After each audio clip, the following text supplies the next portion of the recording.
Listen, real lazy people don't feel guilty about resting, eh? In fact, they are very, very happy with their own productivity.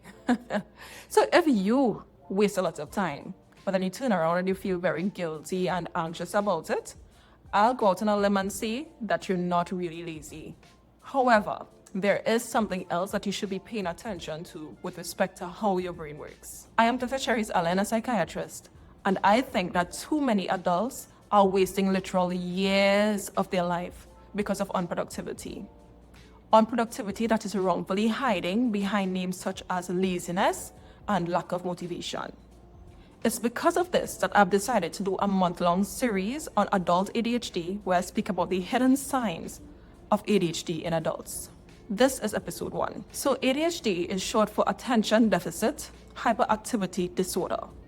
And long ago, many persons wrongfully thought that it was only for children who were very hyperactive or could not focus at school, and then they would somehow disappear once they become adults.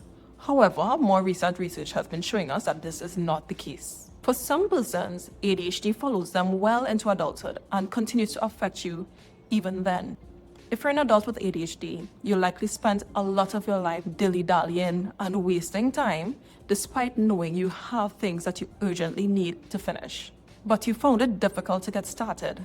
And you were probably told that your unproductivity was because of laziness, carelessness, or lack of discipline. But you in your heart knew that you genuinely wanted to do the thing. You cared. You tried. But you just couldn't bring it together to get things done. So it started to feel impossible. You may start to lose momentum, or you get things done just at the last minute, fueled by panic and anxiety. That is not laziness. That is executive dysfunction. ADHD affects how the brain initiates, organizes, and sustains effort, even when motivation is there. And when effort doesn't match what you hope for, shame creeps in. But understanding yourself replaces self-blame. This shift alone can be life-changing. Save this as a reminder to yourself, share to educate your community, and consider an ADHD assessment if you relate.